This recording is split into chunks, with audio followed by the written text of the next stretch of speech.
and welcome back. This is Around the House, our kitchen vocabulary part 2. So if you haven't seen part 1, that's okay, but there is another part of the vocabulary for kitchens. So my name is Shelby Fox, and I teach English online at foxenglishonline.com. Now we're going to take a look today at some of the smaller things in the kitchen. So this is great if you are staying with someone who speaks English, or you're trying to improve your English and you want to talk about your daily life and things that you may use in the kitchen. So the kitchen, remember, is the place where you cook, where you make your food. So let's take a look at some things that you may use in the kitchen. First of all, you probably have some cabinets. Now, these are the places where that you would store everything. So they're usually on the wall, and you can open them up and you put your plates in there, you put your pots and pans in there, you put your cups in there. So you have your cabinets. This is where you store everything. Now the next one, this is 3 different words. So first we have dishes, then glasses, and then silverware. So this is everything that you need to eat. Now your dishes, these are your plates and your bowls. This is the actual thing that you eat off of. Okay, so your plates are dishes. Then you have your glasses, so anything that you drink out of is considered a glass. And your silverware, this is your fork, your knife, and your spoon. So anything that you would use to cut your food, to eat your food, that's all considered silverware. Now some other smaller things that you may have in your kitchen that you may use. You have a toaster. So a toaster heats bread, makes it nice and crispy and a little crunchy. So your toaster, most of the time you can make 2 pieces of bread in it at one time. Then you have a blender. So a blender, you can make smoothies, you can make shakes, you throw everything in it, put the lid on, you turn it on, and it blends everything together. So it chops up like fruit and that kind of thing and makes a drink out of it. Also a sponge, so you probably have sponges in your kitchen for washing dishes, for cleaning. And then you probably have a coffee pot or a coffee maker. Either one, you can say either one.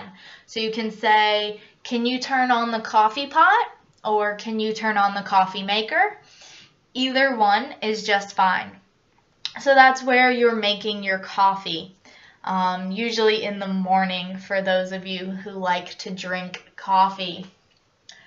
Then you have a pantry. Now not all kitchens have a pantry. Sometimes all you have is cabinets, but a pantry is an extra space to store food.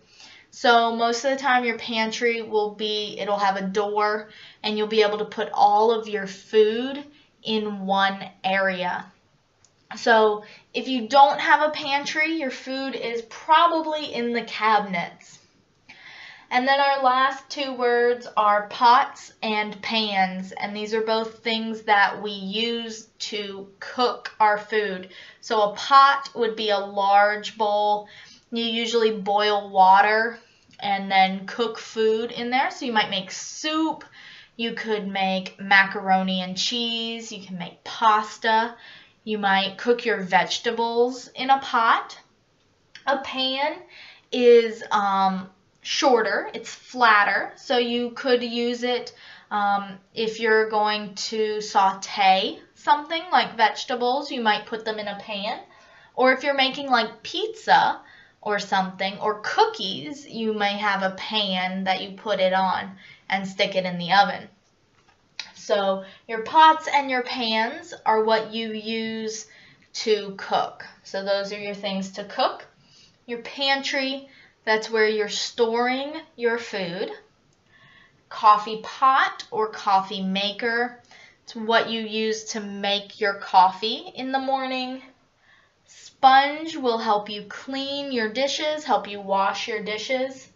A blender will help mix everything together. You put all of the food you want in there and it'll chop it up, make like a drink type mix for you.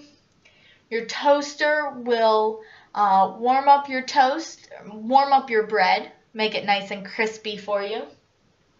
You've got dishes to eat on, glasses to drink out of, and your silverware is your fork, your knife, and your spoon. And then you've got your cabinets where you store your dishes, your glasses, your pots and pans, where you put everything so that it is out of the way in the kitchen.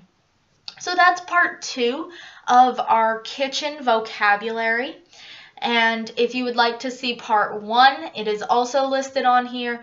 And you can also look at the entire lesson with the definitions and example sentences at foxenglishonline.com. And if you're interested in private lessons with me, please either comment or send me a message. But get in touch with me, visit my website, and I would love to help you improve your English. So, thanks for watching this video, and I'll see you again soon.